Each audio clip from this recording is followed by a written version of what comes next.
अल्लाह ना करे किसी के साथ हादसा हो। ये आजकल आपके पास भी एक मरीज़ आते होंगे, आप माशाल्लाह अक्सर प्रैक्टिशनर हैं जो इधर बैठे हैं, जिन लोगों को बिजली लग जाती है ना, करंट लग जाता है, तो उनको दर्दें नहीं जाती। उसके बाद वो कभी पेन किलर खा, कभी किसी डॉक्टर के पास जा पेन किलर लगा, कभी वो मेथी के बाल लगा देता है, कभी पट्ठों को ताकत के लिए, कभी वो नैरोबियान लगा देता है, कभी कोई और कुछ दिन निकलते हैं फिर वही हाल होता है। फिर कभी वो पेन किलर खा के डिक्लोरान ऐसी चीज़ें खा के वो गुजारा कर रहा था। ये उसकी मर्ज जान नहीं छोड़ती।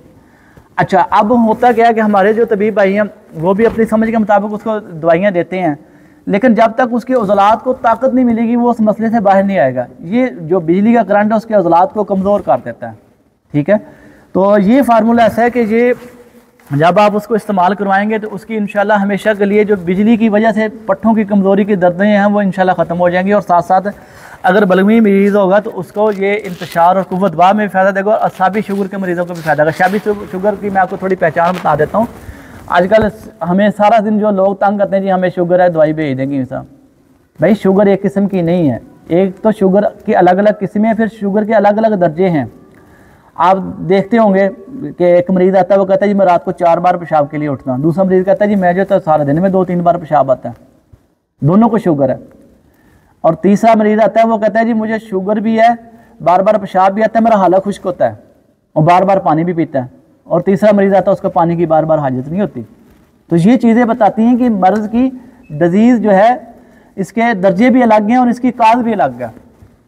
तो लिहाजा ये जो बलगमी मरीज़ होंगे इनको पेशाब की ज़्यादती होगी और बार बार इनका मुंह खुश्क होता है।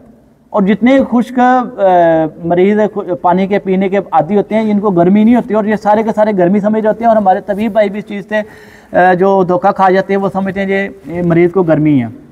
अभी मैं आपको एक और इसके साथ किस्सा ऐड कर देता हूँ आपको समझाने के लिए।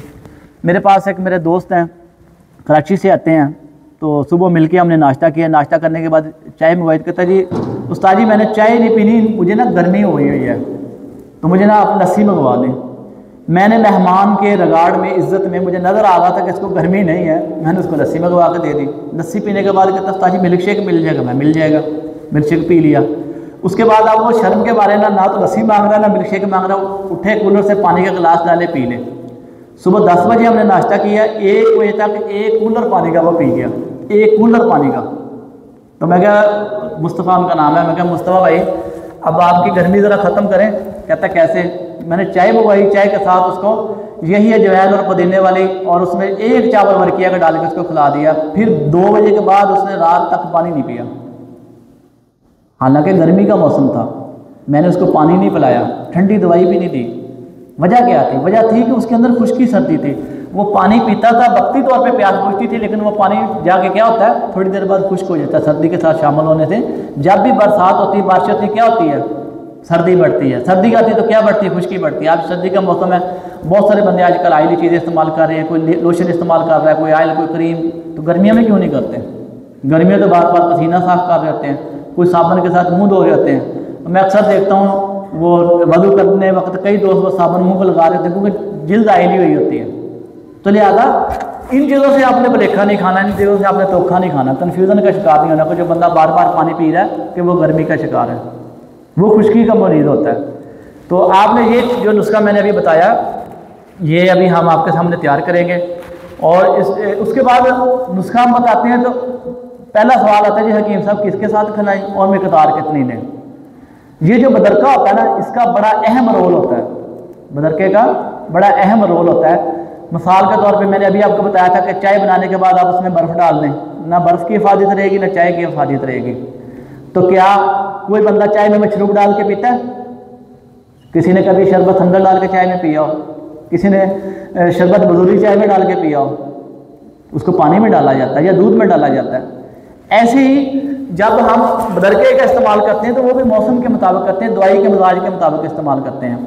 अभी जो मैंने जो 2 बताई है आपको, वर्किया से मलफार और शिंगरफ और अंडे की जर्दी वाला ये फार्मूला, ये हम मरीज़ को अगर सर्दियों में मरीज़ आएगा तो हम उसको शहद में भी दे सकते हैं, और इसके अलावा हम इसको दाल मिस्क के साथ दे सकते हैं, मलाई में रख के दे सकते हैं, अंडे के जर्दी के साथ मिला के दे सकते हैं। और फिर इसकी मिकदार ऐसा ही है। अभी मेरे प्यारे दोस्त आसम शाह जी आए हुए हैं मेरे साथ, आप सब उनको जानते हैं, वो बैठे माशाल्लाह। आसम शाह जी ज़रा खड़े हो ना, रज़वान आप भी खड़े हो ज़रा। अब इन दोनों को आप देखो गौर से, क्या इनको एक जैसी खुराक दी जा सकती है? ये बंदा है, इसको एक चावल भी दिया जाए, उसको 4 चावल भी दे दे तो कोई मसला नहीं है। अच्छा, उसको 4 चावल दोगे तो बगैर दूध के भी हजम कर लेगा, इसको एक चावल में भी साथ दूध पीना पड़ेगा, क्योंकि इसके जिस्म में इतनी कुव्वत ही नहीं है कि ना तरी है इतनी, ना, क्योंकि जो बंदे के अंदर इम्यूनिटी होती है, तरी होती है, जो खुश्की होती है, उसकी सेहत काट जसामत और उम्र के हिसाब से होती है, उसके वजन के हिसाब से होती है। तो तशरीफ रखें। इसी तरह को बूढ़ा मरीज आता है, उसका दिल कमज़ोर है, उसके गुर्दे कमज़ोर है, तो उसकी भी हमने डोज को खुद ही कम करना उसकी ज़रूरत के मुताबिक। अगर सेहतमंद बंदा आता है, जवान बंदा आता है, तो हम उसकी डोज को बढ़ा के भी दे सकते हैं।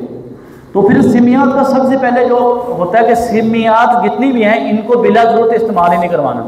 ये आजकल सबसे बड़ा मसला बना हुआ है कि मरीज़ नौजवान आए, बूढ़ा आए, उसको मर्ज़ का पहला दर्जा, दूसरा दर्जा उठा के सिमलफार दे दिया, शिंगरफ दे दिया, ये कोई नेकी का काम नहीं है। मेरे पास अल्हम्दुलिल्लाह सारे कुश्ते मौजूद हैं, सिमलफार, चांदी, पारा, सोना, हीरा, तांबा, एक एक कुश्ते के कई कई तरीक़ों से बना कर रखे हुए हैं। लेकिन मैं अपनी प्रैक्टिस के अंदर 100 में से 10% मरीज़ों को भी कुश्ता इस्तेमाल नहीं करवाता। हमारे अल्हम्दुलिल्लाह 90% से ज़्यादा मरीज़ बगैर कुश्तों के सेहतयाब हो जाते हैं। और कुश्ता सिर्फ उस वक्त इस्तेमाल करवाना है, सिमियात सिर्फ उस वक्त इस्तेमाल करवानी है जब उसके बगैर गुजारा ना हो।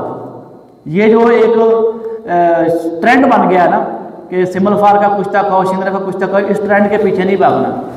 अगर अजवैन से आपका काम चल रहा है, दालचीनी से आपका काम चल रहा है, पुदीने से चल रहा है, अदरक से चल रहा है, तो आप क्यों किसी को सिमलफार दे रहे हो? ज़रूरत ही नहीं है। तो लिहाजा सिमियात के जो ही सिम्टम शुरू हो, सिमियात को फौरी बंद कर देना। ये नहीं है कि कोई बंदा आ जाए तो आपने उसको महीने की दवा उसके हाथ में थमा देनी है। हम 1 हफ्ते से ज़्यादा किसी को दवाई नहीं देते, 1 हफ्ते से ज़्यादा।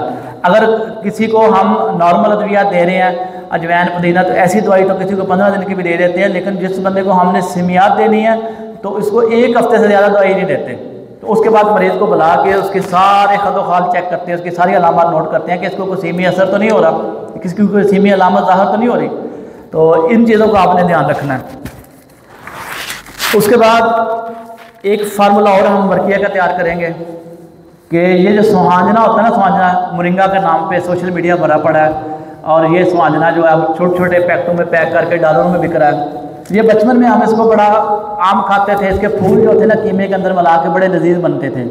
और इसका जो पानी था वो हमारे बुजुर्ग, हमारे अब्बा जी भी और हमारे नाना जी भी एक हब्बे खुराकी बनाते थे, उसके अंदर इसका पानी डालते जो दर्दों के लिए गोलियाँ तैयार की जाती थी, बलगमी मरीजों के लिए। तो आज ये सुहांजने जो है इसके पत्तों में हम वर्कियाँ तैयार करेंगे, ये दर्दों के लिए बहुत आला काम करती है। तो ऐसे मरीज़ जो बलगमी मरीज़ दर्दों के हों, तो बलगमी से मराज यानी कि मोटे ताज़े हो, सेहतमंद हो, सर्दी का मजाज हो, उनके जिस्म में दर्दें रहती हैं, तो उन मरीज़ों को जो फ़ायदा देगा। तो इसका तरीका ये है कि 10 ग्राम हम वर्किया लेंगे और 125 ग्राम सुहांजने के पत्ते लेंगे, इनके दरमियान में वर्किया रख के तो पत्तों को कढ़ाई के अंदर जला देंगे। अगर आप इसको आग देना चाहते हैं तो इसको 1 किलो की आग देनी है। तो ये वर्किया इससे निकाल के इसको पीस लेंगे और फिर मरीज़ की उम्र और सेहत के मुताबिक 2 चावल, 3 चावल, 4 चावल हम उसको मिकदार पर आप दे सकते हैं। उसके बाद हम अगला फार्मूला जो है हमारा लहसुन और गंधक के अंदर हम रसकूर तैयार करेंगे। ये अमराज खबीसा के लिए, ये जो आजकल फोड़ा, फिंसी और इसके अलावा कैंसर के जो मसाइल हैं उनके लिए भी इसका हम इस्तेमाल करते हैं। तो इसमें 125 ग्राम लहसुन होगा, 50 ग्राम गंधक और 10 ग्राम रसकपूर होगा। तो इसको कूजे में बंद करके ना 2 किलो की आग देंगे। आपके सामने ये सारा प्रैक्टिकल किया जाएगा। तो इंशाल्लाह ये जो है ना इसका इस्तेमाल भी आपको पता होना चाहिए कि जब भी सिमियात का इस्तेमाल करवाते हैं तो मरीज़ की पहले खुश्की और कब्ज़ को दूर करके अपने सिमियात देनी है। कोई सिमियात ऐसी नहीं है जो कब्ज़ को ख़त्म करती हो। ना सिमलफार को कभी आप देखेंगे वो कब्ज़ को ठीक करता हो, ना कभी आप तांबे को देखेंगे, ना शिंगरफ को देखेंगे, और इसी तरह ना हीरा कब्ज़ ख़त्म करेगा, और इसी तरह ना कोई रसकपूर, ना कोई दार चिकना। जितनी भी सिमियात हैं इनके अंदर खुश्की गालिब रहती है। अच्छा, उसके बाद पारा हम तैयार करेंगे। पारे के साथ हम जो है ना हरमल का नमक इसके अंदर पारा रख कर इसको आग देंगे। तो ये भी कुव्वत बा इंतशार के लिए, लेकिन इसका मजाज भी आपको पता होना चाहिए। पारे का अपना जो मजाज होता है ये सर्द तर होता है, तो जो हरमल होती है इसका मजाज होता है खुश्क गर्म। जब हरमल के साथ हम पारा तैयार करेंगे तो इसका मिजाज खुश्क सर्द हो जाएगा। तो लिहाजा ये भी हम गर्मी के और सर्दी के मरीज़ों को दे सकते हैं, बलगमी मरीज़ों को। तो जो खुश्की सर्दी के मरीज होंगे उनका इसका कुछ फ़ायदा नहीं होगा। तो इन चीज़ों का भी आपने ध्यान रखना है। इसके बाद हम तैयार करेंगे शोरा, फटकड़ी, नौशादा और सुहागा और हीरा कसीस। इसके अंदर शिंगरस तैयार करेंगे। ये शिंगरस जो है फालिज लकवा के लिए और ये बलगमी मरीजों के लिए बहुत अच्छी तैयार होती है। और इसी तरह हम एक आपको गंधक तैयार करके दिखाएंगे मैग्नीशिया सॉल्ट के अंदर। ये वाइट कलर की गंधक हो जाती है, इसके फ़वाइद बढ़ जाते हैं, ज़्यादा मुसफ़ी हो जाती है। तो इसका इस्तेमाल हम करेंगे। ये जो हमारी ताबुल नुस्खा है 4 मलयन का, जिसके अंदर गंधक, राई, बाबची आप मशहूर नुस्खा है, आपके उस्ताद मोहतरम की किताब में भी मैंने शायद देखा था। तो इसके अंदर इस गंधक का इस्तेमाल किया जाए तो इसके फ़वाइद कई गुना बढ़ जाते हैं। यानी कि आम जो हम ये मुसफ़ी खून दवाइयाँ देते हैं ना, गंधक, राई, बाबची, तो उसके अंदर ये वाली गंधक डालें तो इसके रिज़ल्ट उससे कई गुना बढ़ जाते हैं। तो लिहाजा ये गंधक भी आपको तैयार करके दिखाएंगे। और उसके बाद हम एक और नुस्खा तैयार करेंगे कि हरमल होगी 50 ग्राम और सॉरी आधा किलो और तिल आधा किलो। तो इसके अंदर 40 ग्राम गंधक होगी और 2 तोले शिंगरफ रख के ये कढ़ाई के अंदर ही तैयार करेंगे। और इसके बाद इसके तुखम बांग का जो है आयल चुसवाएंगे।